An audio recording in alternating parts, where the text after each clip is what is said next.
I'm sure. I got So you. it Yeah, as soon sounds as we go good. live. We ready to go, man. We live. Oh All right. man, we're definitely live, and I'm so excited. We so live. I got my radio, got my other thing going. Hey guys, this is our 11th week in a row.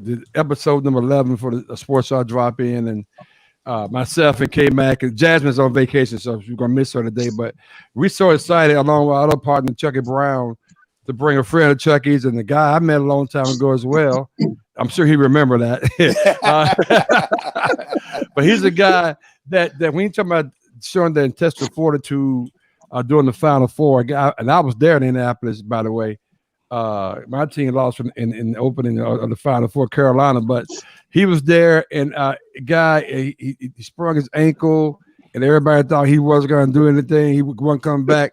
It was amazing. I mean, I thought it was broken, but he came back, man.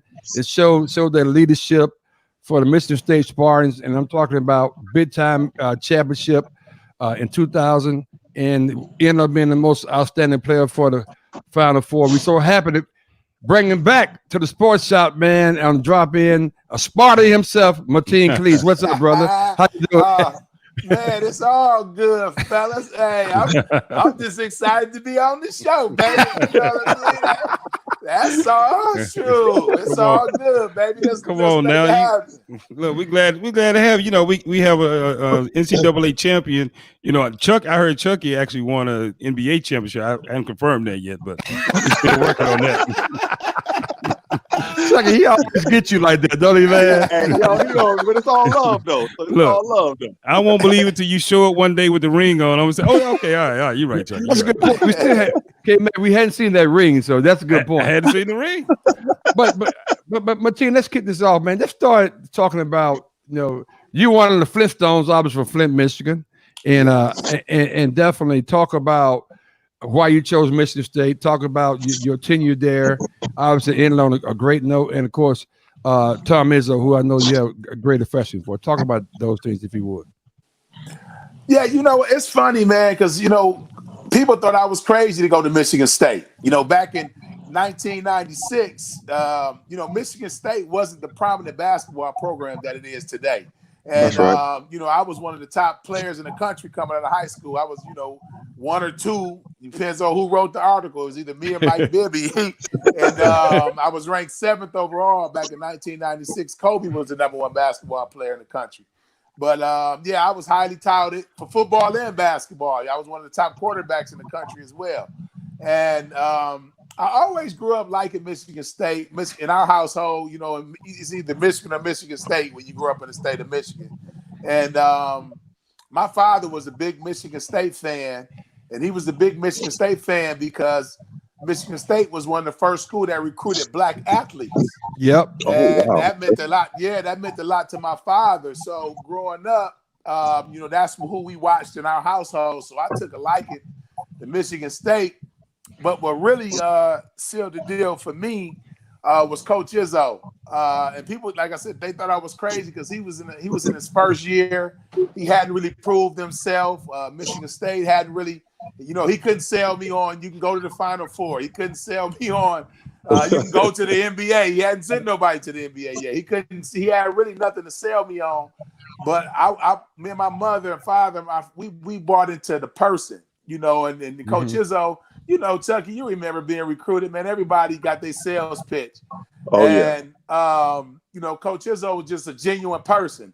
And to be honest, I wanted to go somewhere where I can, make it happen. I didn't want to go to the North Carolinas, the Dukes, the Kansas, the Kentuckys. The table was already set. Right. I wanted to go somewhere and help build a program from the ground up. So, that's why I took the challenge, to be honest. And Michigan at the time was really good too. Had a ton of high school All-Americans, and but I wanted to go somewhere where I could help build it from the ground up. And Michigan State, it was perfect. It was a perfect time. It was a good coach, a young, energetic coach that had ambition to take the program to the next level. And I was ready to rock and roll. He told me, one thing he just told me, he said, "Hey, I'm gonna put the ball in your hand, and it's on you. If you're that good, we'll see." Right. So I bet on myself. You know what I mean? Hey, if you're gonna go out betting on yourself, and that's all I did. I was, not cocky, not saying that, in a cocky voice, but confident, but very humble. Right. I was confident in my abilities, and I just wanted to go there where the table wasn't set. And like I said, if I was good as everybody thought I was, I should be able to, turn them other guys into some winners as well. Wow, man. Unbelievable story. So let's talk about that NCAA championship run. I mean, obviously, did you know? I mean, I love asking this question. Did you know at the time before the tournament started? Everybody wants to win the championship, but when do you know? Like, when did you know? Like, hey, man, me and these other guys, my homeboys, we can make this happen for a championship. It's funny because I'm looking up here and I see he got that Duke shirt on. We play, but that no, it's all love. But we lost to Duke junior year. We lost to Duke my junior year in the Final Four, and I remember that. Let me know right then that we could win a national championship. Right. Because Duke was a heck of a team, and I think they should have won a national championship in '99. They had the best team in the country that year by far. They had Elton Brand, Trajan Langan, Corey Maggette, William Avery was a hell of a guard. Excuse my language. Shane Battier. They had, a team full of lottery picks. They got robbed. They got robbed. Connecticut robbed. They went up in them. Connecticut was ready to roll with that good guard play. They got robbed. They weren't calling nothing. They weren't calling nothing. But you know what? And I don't want to take nothing from Connecticut, but they need to give us a little credit too, because we wore Duke down. We was physical and we competed, and they ended up beating us by 6 points, I think. But that let me know right there that we got a chance to win it all. And to be honest, we were just happy to be there. Our goal was to make it to the Final Four. Right. But that following year, it was like, no, we all business. And when I decided to come back, and Mo Pete decided to, forgo his last year and come back for his last year. Mm-hmm. We had a young Jason Richardson, who was a McDonald's All-American, coming in, and we knew we could win it, man. And it was a different mentality. The first year was, like I said, we was happy to get there. That next year, we was locked in. We knew we were going to win a national championship that year if everybody could stay healthy. Wow. All right, unbelievable. Go ahead, guys. Yeah, they had. I remember that squad, and I've always been a Michigan State fan because when I was in New York, I remember Magic when Magic and them won it. Yeah. And they had Magic and Greg Kelson. I remember we used to go on the playground and we used to argue about who was going to be Magic today. So I got to tell Magic those stories, man. Magic ain't going to believe this, but I was always a Michigan State fan. It was just something about like the grit of the Tom Izzo teams that I've always liked too, like the grit of like Mateen and Mo Pete and Jason Richardson. Them guys, like playing with Mateen, you could see just like the toughness. I didn't know that he played football, but just that toughness, you could just see it, and that's what I've always liked. And it must be something about like the state schools, because I know here in North Carolina, it's like NC State or Carolina Duke, but like NC State used to seem like the school where the grit was. You know what I'm saying? Michigan State was like the school where the grit was. And like we go ahead now. But we kind of talk. I wonder if I'm gonna ask Tina, do you guys talk about like Michigan like we talk about like the Tar Heels and Duke? Like we call Carolina like just fun nicknames, but call them like the Tar Babies. Do y'all have names for like Michigan? Like just fun nicknames. To be honest, we had a chip on our shoulder. Because like I said, Michigan State wasn't back then it's Michigan. Michigan was a nationally known program. They were just coming off the Fab Five and all that, the run that they had. And, we took that personal, that they didn't, we wanted to earn our respect. And Right. I don't want to say prima donnas, but they did have a lot of talent. You know what I mean? They, you look at the North Carolinas, the Dukes, the Kansas, the Kentuckys, Right. Michigan had that type of roster. They have 6, 7 McDonald's All-Americans on their team. And, we took that personal because, we from Flint, man. And we wanted to show the world that we play basketball too. Like, we got nothing but respect for New York and Chicago and, Cali and, Indiana. We know it's ball players, and even down south. I mean, it's hoopers all over. But we wanted to say, hey, man, we got some hoopers in Flint too, man.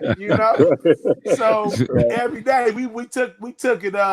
We had a chip on our shoulder and wanted to show a lot of, show the world that we can hoop. We play some ball in Michigan, down in Flint, Michigan. But Mateen, everybody remembers the game. Everybody remembers watching you when you lost your leg on the court.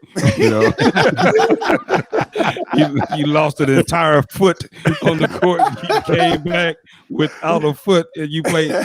I just want to know what was going through your mind during those moments where you said, you know what, they're going to have to truly drag me off of this court, and I'm going to continue to play, because you showed a level of toughness where a lot of people were just saying, he couldn't have been faking, but man, did that guy really just play through a broken ankle, a broken leg? I mean, that's the real question. I just want to know, like, what was going through your mind during that period of time? Yeah, I mean, it's like, this is what you play for, man. As a kid, when you pick up a basketball, it's a couple things. You want to play in the Final Four, win a national championship, and play in the NBA. That was my opportunity right there, for a national championship and getting there the year before. So, like you said, they was going to have to carry me off of that court. At this point, I'm leaving it all on the floor. I didn't think about hurting myself as far as the NBA, and I didn't care about none of that, man. I went to Michigan State to win a national championship. And it's funny, when I look back at that game, I had afro, and I was thinking Magic Johnson won it with a fro. I'm gonna win it with a fro. Yeah, but he was channeling his inner magic. Your inner magic was coming out. I'm like, magic, baby. I would not cut my hair that whole season. Mateen, at least your fro was saved up. Magic's fro wasn't saved up right. You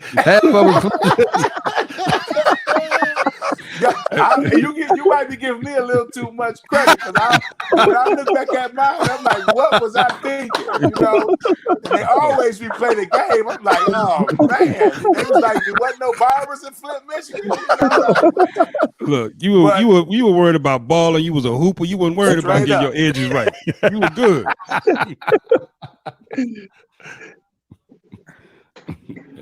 He went out on me. But I mean, so. Yeah. It's funny. It's funny hearing him say that, where you got to get a chance. You look back, you say to yourself, man, my fro just wasn't right. I know. Look, as cool as you think you are while you playing, you're not as cool as you are 15, 20 years later. We all is 10 now. He like, man, what's up with that fro, man? But yeah, man, it's all good. But to be honest, man, to answer the question though, like, man, that's what you play for. You know what I mean? And I was always about my teammates, and I didn't care about myself and none of that, and there's no way in the world I was going to leave off that court and let that be it. You know what I mean? We went in the back, they taped it up, put one of them big, thick Glenn Rice braces on it. Oh, and, and I was like, hey, I went back out there, and I told my boys, I said, hey, man, I can't really move. Y'all gonna have to help me out, but let's go for it. And then, the troop rallied around me, and we went and got that championship. Oh man, it was an unbelievable championship, man. Again, it's had your name written all over, man. Most outstanding player for the Final Four, and it was you and more people was from Flint. Was another guy from Flint as well? Charlie Bell, baby. Oh, Charlie Bell, yeah. Stones, baby. That's right. Oh man, wow. Well, speaking of Flint, let's talk about Flint. I know a few years ago we had some issues in Flint, and I was wanting to know, have you checked on the people there and see how things are going there in Flint? Still got issues, right? To be honest, and I'm not. And think about this, fellas, because when the COVID, all that stuff hit, they were saying, wash your hands and plenty of time. Well, the water's still messed up. So it's like, damn, what do I the COVID, or do I go wash my hands? Right. It's like it was like a scary time for people in Flint, man. You know what I mean? We was in the Matrix, in the catch-22, dog. But to be honest, they've done a little bit, but the water, people still don't trust the water. Right. And how could you when you were lied to? And and you know, the mayor even sat on there and drank a cup of water and talk about it's okay. And they all knew it was BS. And everybody who had something to do with that should be in jail right now. I agree with that. 100%. I agree with that. It's a little better, but it ain't. The water's still screwed up in Flint, to be honest. Wow. I live like you know, right outside of Flint. I live in Grand Blanc, so I'm like 10 minutes from Flint.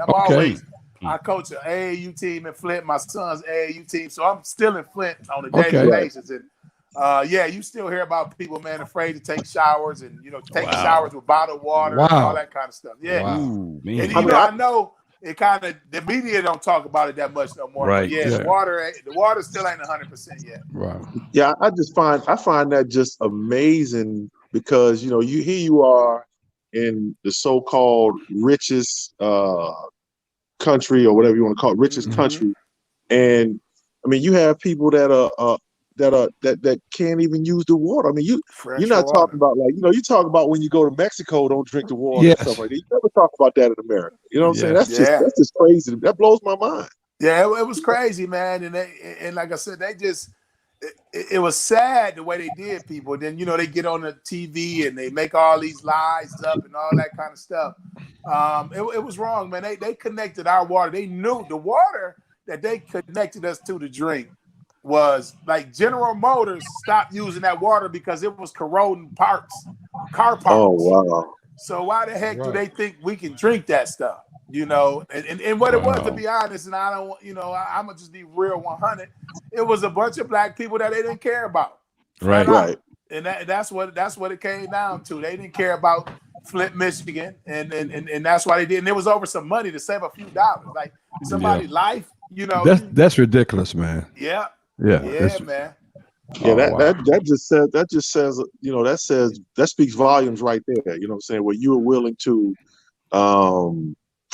have these people drink that water and not care about them, and you gotta say it's because of the color of their skin and what they look like. You got it. There's no. It wouldn't happen. And I'm not a racist or nothing, but it wouldn't happen to a city full of white folks. It wouldn't happen. Right. It wouldn't happen in it wouldn't happen in Birmingham, Michigan. I tell you that. It wouldn't happen. You're 100% right. Farm in the Hills, that wouldn't be the case. No, it would not be the case. I'm telling you.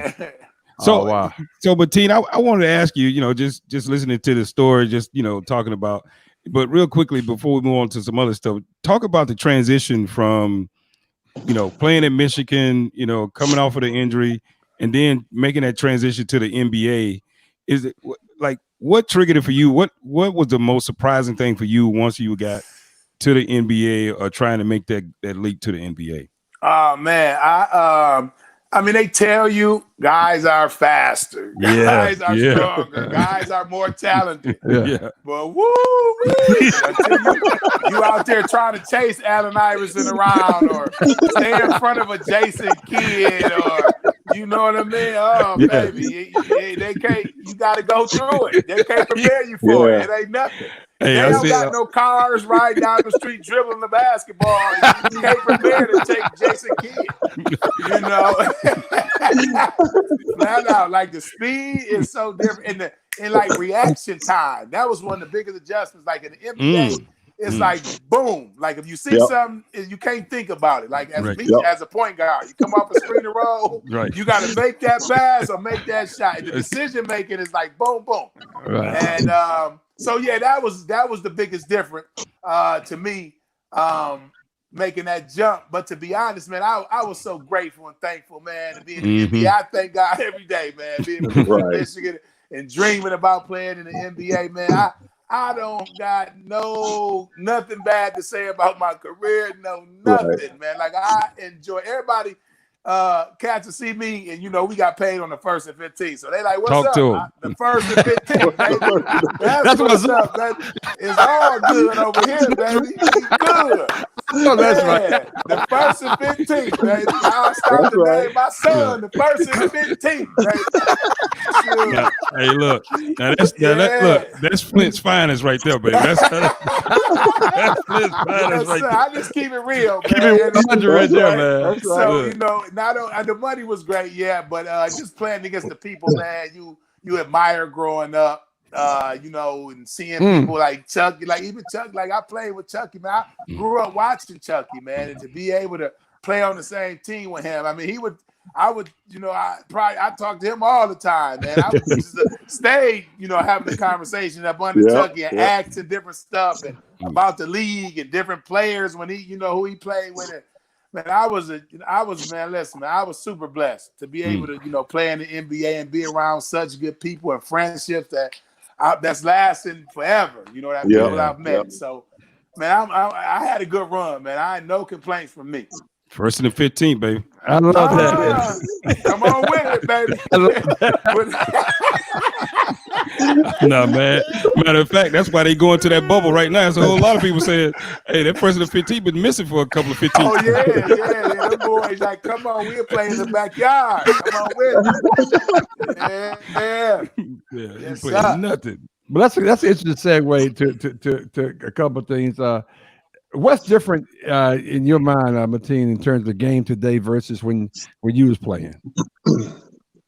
I would say, just the guys are, I would say, a little more skilled. The game has changed. A lot of more shooters. Back in the day, it still was the center, Chucky, and if I'm right, the center was still valued when I was in the game. A good, solid, low post game was still valued. It's with the small ball. That's the biggest difference. Now you got 7-footers. When we was coming up, you 7-footer, you had to stay next to that rim. You got a couple of them about 15 foot. Back maybe, had that 15-footer, but that's it. You know what I mean? Now you got 7-footers bringing the ball up the court and putting them in pick and rolls, and they shooting threes and all that stuff. So I would say, just more of the game is, I think guys are a little more skilled, softer though. They ain't tough as when we played back in the day, but more skilled, I would say. Oh man, yeah, I definitely agree with that. And I, when I see today's game, I think about a guy like how Brad Sellers was back in the day. He was a 7-foot guy that liked to be around the perimeter, and they called him soft. I didn't think he was soft, but they called him soft. But he was probably one of the guys that was, probably ahead of his time. He didn't like playing down in the low post. He liked to face up, jab step, take you off the dribble at 7 foot tall. You know what I'm saying? Yeah. So, but they wanted him to stay close to the basket, and that's probably why he didn't have as long a career in the NBA. But I definitely agree. I don't think that like today, like they lift weights like we used to do. But they do a different type of lifting. You know what I'm saying? Yeah. Right. You can't touch nobody. Type. Yeah, they lift. Right. So they lift some already. Debit card. Like guys who drive by you, and you give them that little hip check and catch up with him. You know what I'm saying? Now, the game has become more offensive, where you see a game 153 to 155 in the regulation. That's crazy. Yeah, that's crazy to me. But let me say this, because I don't want to sound like the old guy that's hating on the young guns. You know what I mean? Right. Hey, look. We had our run. Hey, look. Too late. Too late. Yeah. We had our run, and them young boys, they can play. They skilled. They got more, training and all that stuff than some of the older guys back in the day. But we got to show love to us. Some hell of a players to us. Some young boys that can really go. Yeah. No question. I never like talk bad about the young dudes today, because it like Cleaves said, it's their time. You know what I'm saying? And the game has changed. Now where what was a bad shot for us is a good shot for them. Right. So it's just different. It's just different now. And I think that I hate to hear like when the old dudes be bashing the young dudes. I hate hearing that. Because you sound like like the angry grandpa. You sound like you old and you mad. Just be old, don't be mad too. Oh, and you mad. That is funny. Old and you mad. So old and you mad. All bad. Yeah. Come on, Chucky. Come on, Mateen. some of them flops, and come on, man, we got to do away with all that, man. Come on, man. Look, go with all that now. Go with all that. There's some stuff that I don't agree with, like all that, Right, sitting out of games and all that. I ain't no big fan of that. But They call it low management. They found a loophole in it. There it is. To preserve their career. Let me tell you something. Yep. If Chucky would have used low management, he'd still be playing. I didn't have that loophole. I didn't have that loophole. Right. Hell, I was scared to sit out of practice, let alone games. That's right. Yeah, but it is what it is. Oh wow. Outstanding, man. So Mateen, I wanted to ask you too. So just along the NBA line, some of the young guys, some of the like technically wise, is there anything that really has changed about the game? Chucky, you too, just technically what has changed about the game? Because a lot of people watch it now, you say, oh, it doesn't look the same and this type of game. Technically, it's changed so much because those guys look like they cover so much more space just because of their size. But technically, the game look like it's a lot different than it was just say 10 years ago. Yeah, I would, but it's catered. It's more of an entertainment. It's catered. It's a national game. It's entertainment. They want to see more scoring. They want to see 3-pointers. They want to see dunking.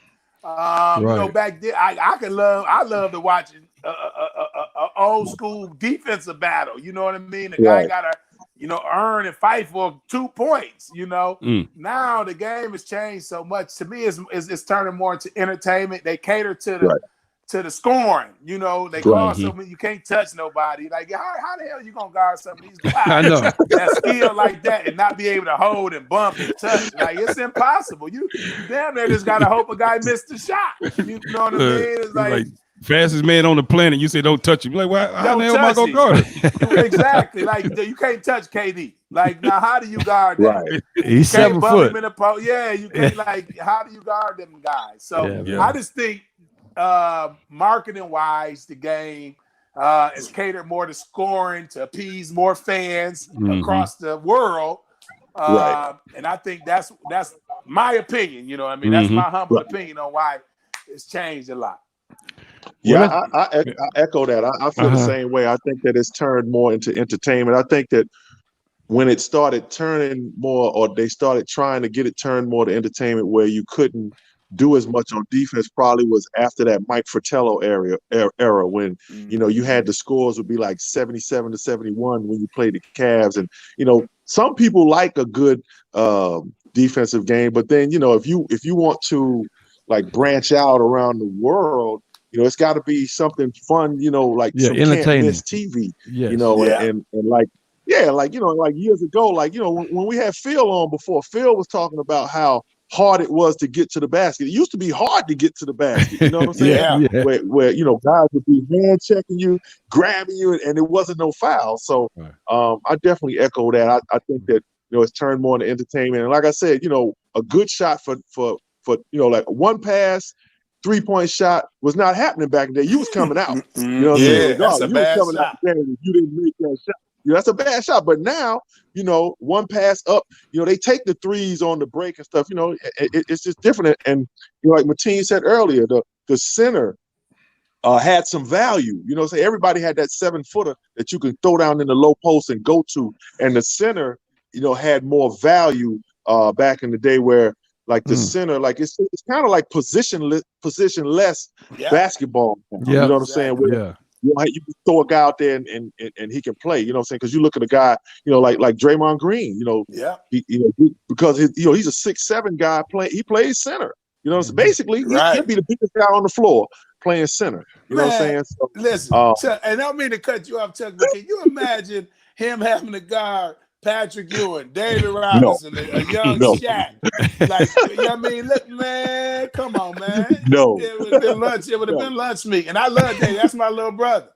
Right. That would have been challenging. The game has changed big time. Yeah.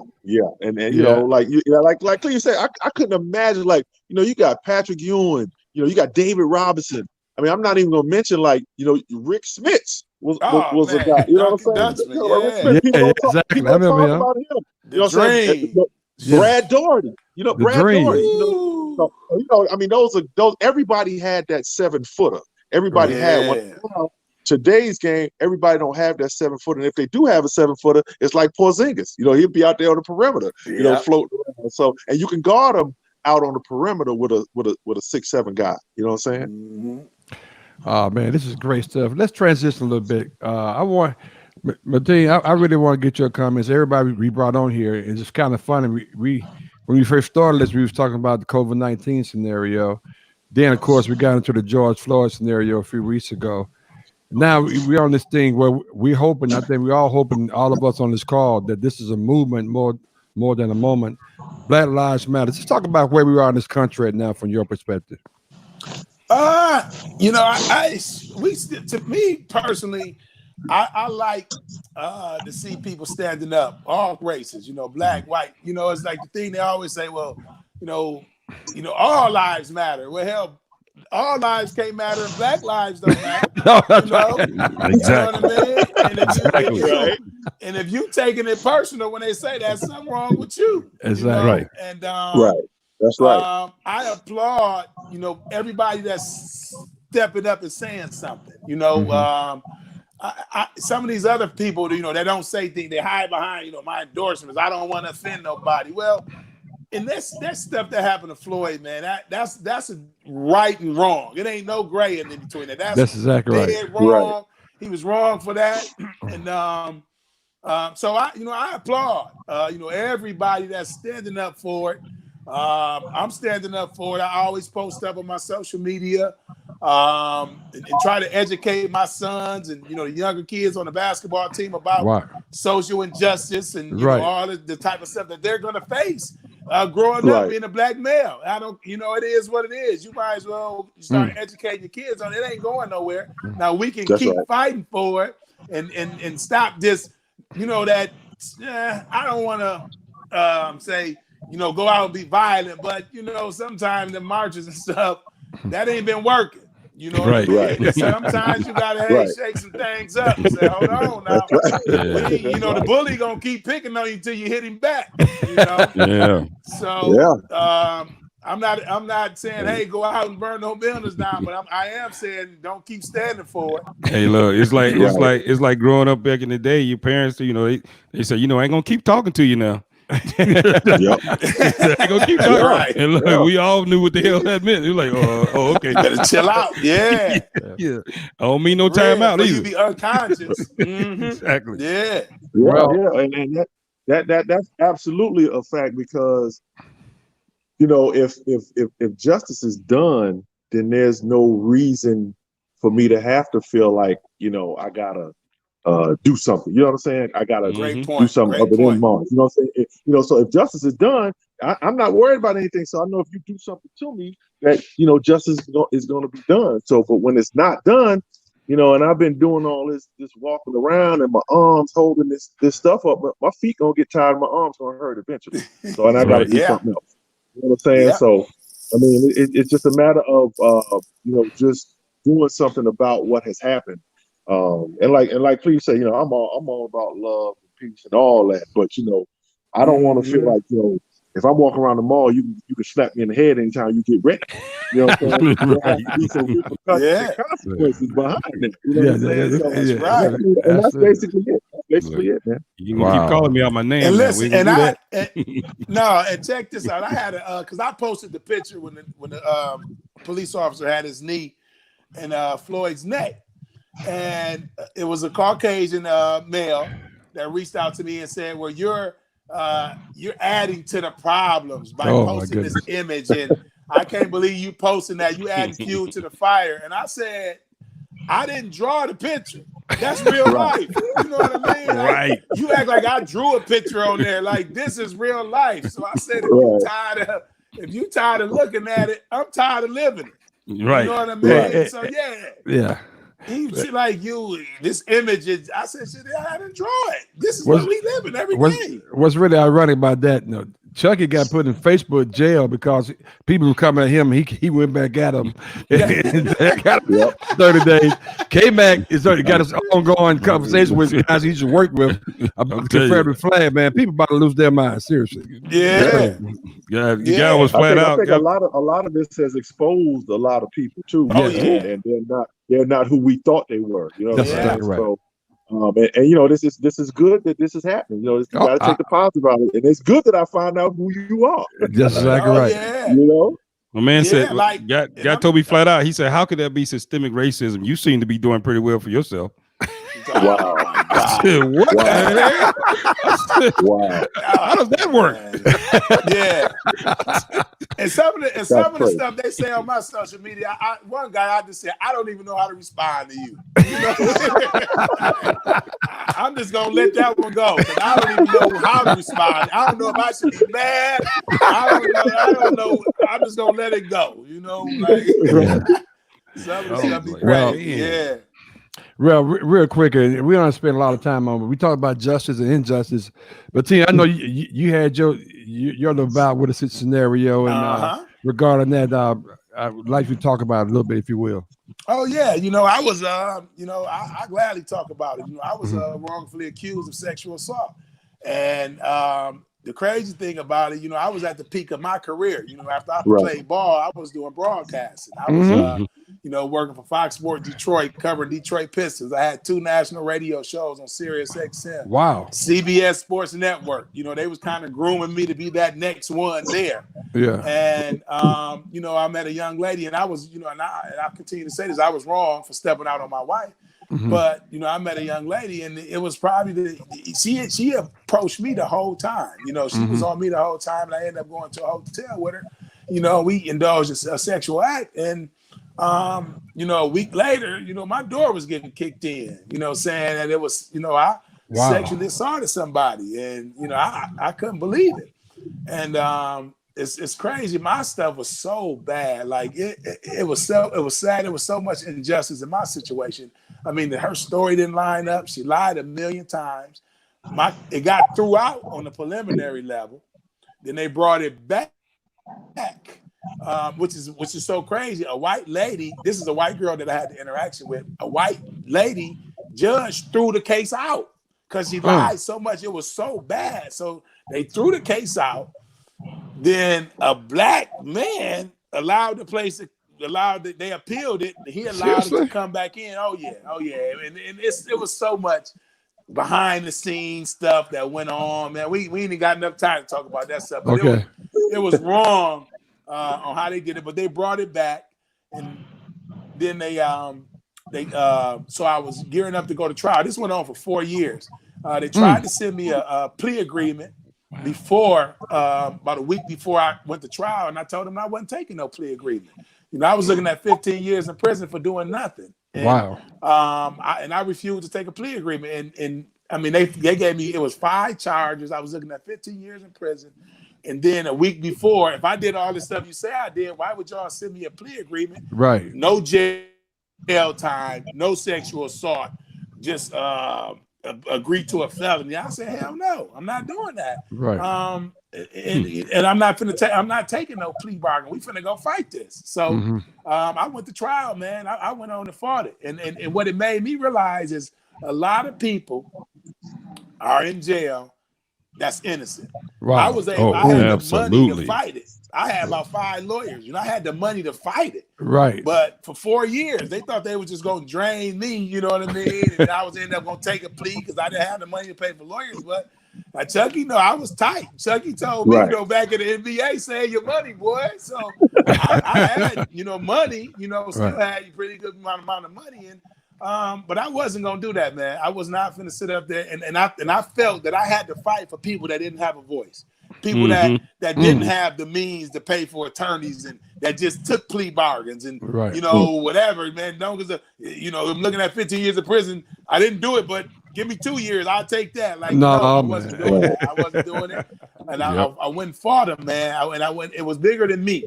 So I went and fought him, man, and we won. In the case I had, in my case, it was, and they was like, oh, they let him off. It was 10 women that was on the jury. 10 Wow. women. Wow. He loaded up. It was 10 women and 10 white folks. Right. This was a white girl that said I raped her. Yeah. Wow. Yeah, 10. And it came back unanimously. Unanimous. Not one of them said that I did it. And it was terrible. I mean, if you got time, look at it. It was bad, man. I was ridiculed. And the sad thing about it is, like, where do I go from there? Yeah. You know what I mean? Yeah. It's like CBS ain't gonna never mess with me no more. You know what I mean? Right. Even though I'm innocent, but you know what I mean? And it put a monkey wrench in the game, but it ain't stopped me because I'm resilient. You know what I mean? Right. I got a lot of stuff going on, and I'm still doing pretty good for myself. But it was so sad, man, and it made me realize that how many people, man, are in jail, man, that didn't do nothing. Right. Yep. Yeah. Yeah, the best thing you could do now is, man, just continue to tell your story. Yep, exactly. Because a lot of people out there that listen, they go, yeah, that never happens because that never happens, and then they get a chance to see your story. They go, well, damn, maybe it does happen. Maybe it does happen. And that's all they kept telling me for 4 years. Why would somebody lie about sexual assault? And the sad thing, fellas, it came down to she was just trying to save her job. That's it. Oh my goodness. She was embarrassed. She was embarrassed that some of her coworkers saw, her leave with me that night, and they said something to her that next morning, and she came up with this crazy story. That's it. Came to trial 2 times and lied under oath. Put my life in jeopardy for 15 years. Wow. All over just trying to save her job or embarrassment to her friends. That's it. And nothing ever happened to her. And you can't go at her. You can't sue her. You can't do nothing. Nothing. Wow. You just got to, good luck with your life. That's amazing. Wow. Man, man, that's crazy. But I just have to ask this question because this is something that we talk about on the show all the time. And does it just seem like because it was you were a black male, your life had no real value, so they could just do you that way? And what difference does it make? Oh yeah, and in my case, it was sad because it didn't look. It was a black woman prosecutor that was coming at me, so people was thinking, well, if it's a black lady going at him, he must have did it. You know what I mean? Right. And she corrupt and been doing corrupt stuff down in the Detroit area for years and doing blacks wrong and get away with it because she black. Right. So that's what man, I'm telling you, that's what I was thinking. Like, my life don't mean nothing. Yeah. And even when the girl testified, she couldn't look me in the face. It's like I was wrong for putting myself in that situation. Yep. I apologize to my wife every day, for putting her through that. And she stuck by my side. But wow, that to just throw somebody's life away, a father, a man in the community that helped people, and all the stuff, my foundation, and all the people that I was helping, and even like when the water situation hit, I couldn't do nothing because I was going through my trial. I couldn't use my resources to help the Flint water situation, and so I was, man, that was so unjust, and I did feel like, he's just a black man, and they didn't care about me. And that's what I was scared. That's one where I was a little scared to go to trial because I'm like, the way they was just doing people, you know what I mean? Yeah. They do you any kind of way. And I try to tell people, do not put yourself in any situation that you got to sit in that justice system because they got you. Yes. There's nothing you can do. They could have sent me for prison. We see it every day. Somebody getting out of prison for something they didn't do.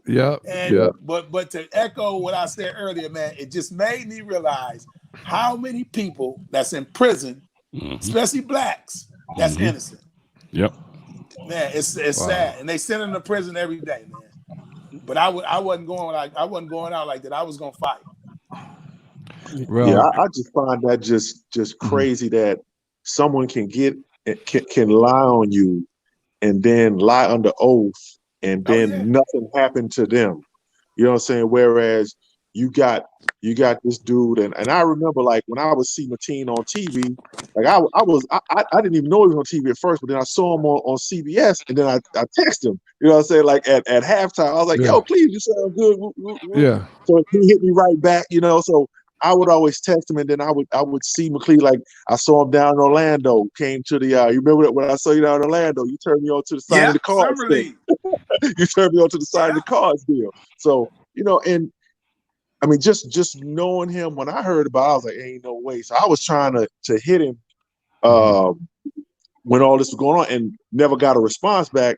But then I just found out as we caught back up that, they even took his phone. You know what I'm saying? They took his phone from him and all that stuff. And like we talked, we talked very candidly behind the scenes about how some people don't get to tell their side of the story. You know what I'm saying? Right. And they can't, just like they busted up in his house, they could have shot him and he wouldn't have been able to tell his side of the story. It could have went down thinking that he had done this. You know what I'm saying? So I'm just glad that he get to tell his story, man. Yeah. Oh yeah. They and when they came in my house, it was like the drug unit, like 15 police officers. What? Like knocked the door off the hinges, flipped my house upside down. I mean, tore the house up. So you didn't get the what's the guy that had the sex island or whatever, I forgot his name now, Manafort, whatever his name was. You didn't get the whole turn yourself in a couple of days, you know? You don't get that. Yeah, we you don't get that. that. No, we don't get that. Yeah, you didn't get none of that, huh? Okay. Nah. All right. Send us an email, let us know, we'll coordinate, your activities and all that. You didn't get any of that. Let us know when you want to come in, stuff like that. Yeah, you didn't get any of that. Wow. None of that. Well, Mateen, I think that's a very tough time, but man, it's always a light at the end of the tunnel. I'm glad you came out on the right side of that, man. That's good. So what do you got going on right now? I know you obviously doing positive things. Share with us some things you're doing right now. Oh man, I landed on my feet, baby. A winner is gonna win, man. No matter what. That's right. And like I said, I'm gonna say it again publicly. I apologize to my wife, my kids, and I felt so bad putting them through what they had to go through, because me being a little irresponsible. Yeah. But I had a good friend of mine. I work at United Wholesale Mortgage now, UWM. It's the #1 wholesale mortgage company in the country, and doing well. And one of my good friends is the CEO.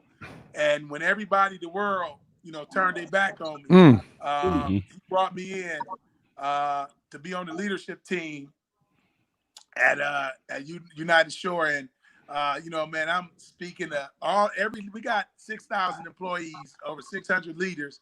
All the leaders, I interact with all the leaders and really, teach them how to become better leaders, make them great at being leaders and they're leading our team members and we're having a lot of success. But I never ever seen myself to be in corporate America. But a winner is gonna find a way to win. And my guy, he gave me a platform, and I'm speaking. I'm starting to public speak now and motivational speak, and just run an AAU program, do a ton of different things. I own a record label. My artist had to deal with Dr. Dre, a guy named John Connor. He's yes, sir. a hell of an artist too. Oh, we gotta check that out, man. Okay. Yeah, we getting that back rolling. So I'm doing good, man. I'm doing good. They put a monkey wrench in the game, but they ain't stopping. Somebody posted a comment earlier. David Hogg saying, "Have you ever thought about writing a book about your story?" Oh, definitely. And to be honest, it ain't for me. Right. That's right. People, That's right. Man, That's exactly right. To educate people and even I want to go around and speak at these schools and tell these young, don't even put yourself in certain situations, there you go. man. Because once they say something, it's out of your hands. Yeah. And even for young women, don't put yourself in a situation. You don't know if that guy crazy or if he gonna do something to you. So don't even, it's best not to even put yourself in that situation. And that's what I learned from the whole situation, man. Be careful, quick, trusting people. Put yourself around good people, man. Make solid decisions and keep moving forward. But yeah, I'm gonna write a book. Yeah, you should speak about it publicly and do a lot of different things to try to educate and help other people so they don't have to go through what I went through, especially athletes, black athletes, because they going after you. Yeah, that's true. That's right. Don't even put yourself in that situation. Have you had anybody that came up to you, people that probably thought you did it during that process? Did you have anybody that come up after the fact, after they heard it all and they figured out exactly what happened, come up to you and say, "Man, you know what? I was completely wrong. I apologize. Because it's easy to believe what the media tells you should believe, right? It's easy to believe because they wouldn't have kicked your door in unless you did something, right? You know what I mean? Right. Exactly. That's the narrative. Right. She That's wouldn't the narrative. she wouldn't risk her job unless you did something, right? You know what I mean?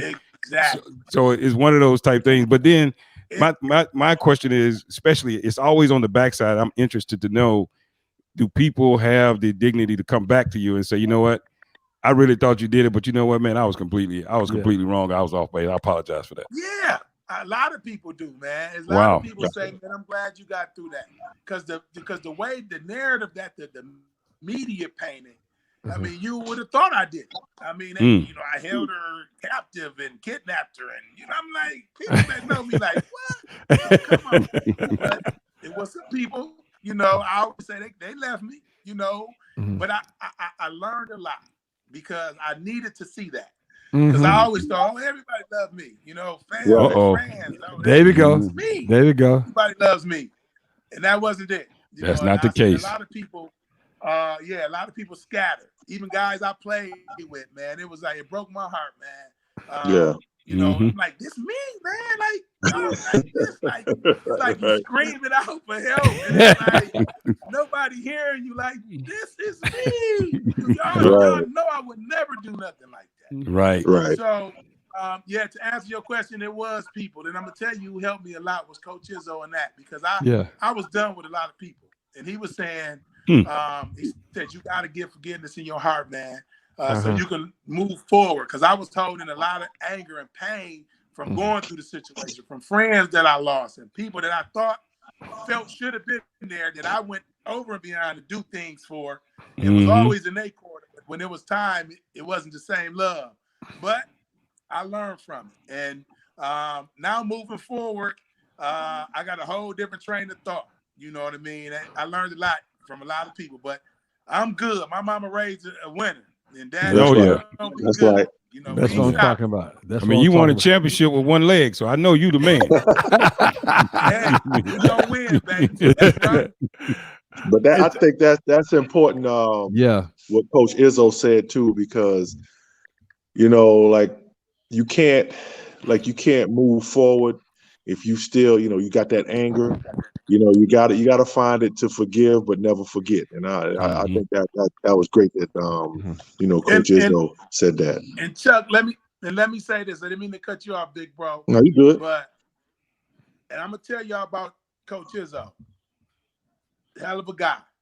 It'd have been a lot of other college coaches. I've been out of school for 20 years. It'd have been a lot of other college coaches that wouldn't have stood by their players. That's right. Coach Izzo stood in my corner. And he had my back, and he always say, and he always would say, you took a chance on me. People forget you took a chance on me. I was a first-year coach that hadn't really done nothing in my career. You was one of the top players in the country, and you took a chance on me. And that's something he never, ever forgot. And he stood in my corner, good, bad, no matter what. I went through that whole process. Coach Izzo was in my corner the whole time. So he was 100. I definitely want to give him his credit. Yeah. He was one of the few that did not, scatter on me. He stayed in my corner. I tell you, Mateen, maybe that's why Coach Izzo just landed the top player in the country, Monty Bates, yesterday for that type of character. I know you guys got to be excited about him coming to Michigan State, huh? Baby. We super excited. Super excited. Man, that young boy, the real deal. He can play. I mean, he's a sophomore. He's a sophomore. He's the number one player. I mean, best player in the country as a sophomore. That's crazy. Sophomore in the class. Yeah. Wow. That boy can play, and I don't give it up to them young boys too much. I make them earn it. That boy can go, and he's a good kid.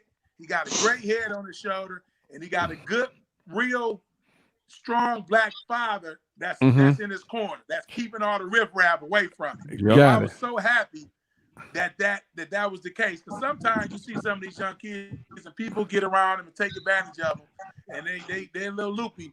But not in this situation. He got a great father that's keeping his son under his wing and guiding him along the way. So we not only is he a hell of a player, but both he and his father and his whole family are good people. Yeah, man, that's good stuff. Outstanding. Go ahead, Mac. Chucky. Yeah. You know what? Last question for me. I just want to ask you because we had a chance years ago to talk to Marion Jones, and she had, we asked her about her whole ordeal and how it went in the situation, the steroids, the whole thing. And I said, if it was one thing, what would be different? And she said, I wish I would have taken 10 minutes before I gave my answer. I wish I would have taken 10 minutes to think about what I was doing or what I was saying, and not listen to all the people around me, all the handlers around me that was saying, take this deal, don't say this, do that. It's just one of those things. Just listening to your stories. Just you tell young people all the time, so just take a quick pause and think for 5 or 10 minutes and say exactly what am I doing, because it may go a long way in keeping you out of a bad situation. Oh, 100%, 100%, and that's definitely, the more I look, I mean, like I said, I kick myself in the butt every day, man, Right. For being so irresponsible in that situation, by putting myself in a situation, and my wife, I mean, the best. I mean, great mother, great wife, smart, all that good stuff. Didn't deserve that at all. So you got to think, man. You got to be smart, man. Not put yourself in these situations. Like you said, to sit back and think, and was it worth it? Hell no.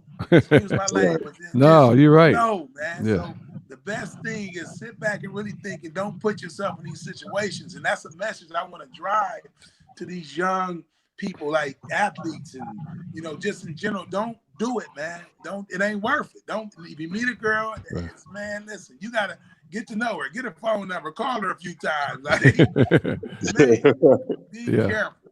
But like, you're right, 100%. I'm glad you said that, because I wish I would have just sat back and thought, and like, nah, it just ain't work. Chucky, what you got, man?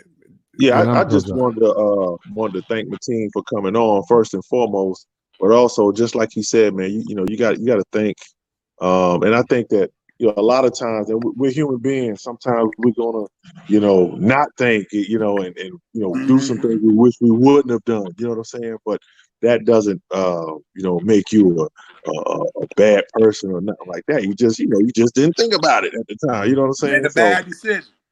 Right, you just made a bad decision, and that's going to happen. You know what I'm saying? I know, like, as I've gotten older, I tend to think a little more. Where I know when I was younger, it was like, I'm doing it. Then I deal with whatever happens later. You know what I'm saying? Yeah. And that's not the way it needs to be handled. I think it's good to try to reach out to these younger guys, and so that they don't have to go through the same thing. You know what I'm saying? I just think that's excellent. And, of course, I'm a big fan of Cleaves. Yeah, you know what I'm saying? I know. It's like we reconnected via social media. I saw the post where he told the dude he doesn't know what to say to us on Instagram, and I think we ended up exchanging phone numbers in the DM. So then I hit him. You know what I'm saying? Then we talked about 30 minutes, and we laughing and talking about old stuff. But I just want to thank him for coming on and sharing this story, because people need to know that this happens. Yes. And the thing when we were talking was that he said a lot of dudes in there that's innocent that didn't do it. That's the one thing that he learned, and it's true. You hear about it all the time. Guys always saying, I didn't do it. I didn't do it. I didn't do it. You know what I'm saying? Yeah. And it goes, maybe OJ didn't do it. You know what I'm saying? Hold on, wait a minute. Hold on. Yeah. No, look. He would have started a whole conversation. We try to get you this Black Lives Matter. That's gonna bring OJ name up. Come on, man. OJ drove to Las Vegas. Hell, we all saw that. Y'all crazy, but I do want to say, man, this is the first time I even talked about this publicly, to be honest. Wow. Thank you for that, man, and tell me what you guys had going on. I couldn't say no to Chucky, man. Like I said, he's a big brother to me, always will be. Just one of the best people you meet. Chucky, like, if you don't like him, something wrong with you. Chucky's one of them type of guys. And you guys, I enjoyed this, man. This is good stuff, man. And y'all keep doing what y'all doing, man, because y'all spreading the good word, man. And it's I mean, y'all getting it out there, but then again, it's entertaining, good personalities, everybody having a good time. It didn't feel like an interview. It just felt like, we sitting at the, in the barbershop chopping it up. That's funny. Mateen, that's funny you said that, because that's really our platform, just like that. Yep. That's why we call it sports shop, kind of mind your barbershop conversation. Yep. Exactly. Hey, hold on, Reese. I know that. That's what's up. Yeah. That was the concept. That's real. Hey, Reese, let me clear something up real quick, guys, before we break. Reese, David, I don't know why you have a problem with the championship T-shirt, but I tell you what, we'll see you in the Final Four. Oh, wait a minute. I'm sure you don't have a team that's in the Final Four. But it's okay, David. It's okay, David. It's all right. I won't hold that against you, my friend. It's all right. Hey, Mateen, a lot of people been commenting about that. You need to tell your story. So that book needs to come out soon, man, because I mean, if that book contains the passion you just showed us or displayed to us in the last 30 minutes, man, it's worthwhile, man. Tyrone Johnson definitely kind of amen that as well. Hey, how can people follow you on social media, brother? Because we need to keep up with you. Oh yeah, cool, man. On all social media platforms, it's Mateen, MATEEN _Cleaves, CLEAVES, and that's on all social media platforms. Outstanding. And stay tuned, because I'm about to get this motivational stuff. So I'm that's what I'm talking about, man. Hey, telling your story, brother. You keep telling your story. I want you to tell it. Mateen, anything that we can do, please don't hesitate. Checking out to contact us. Anytime you want to come on our show, we do a drive time in the morning. You want to come on, talk basketball, talk anything. We would love to have you on there, man, and just chop it up a little bit. We'd love to do that. And no doubt. And yeah, when the season start back up, let's look at like college basketball. They can't, they can take that away, but they can't take the mouthpiece. So let's get on, let's talk some basketball too, baby. I'm all with it. Are you a Lions fan? You're a Detroit Lions fan? Yeah. That's why you're so proud of the. You see how my hair gone? Yeah, I'm a Lions fan. I got no hair up here, gray hair in my beard. Breaking news: the Detroit Lions draft a wide receiver.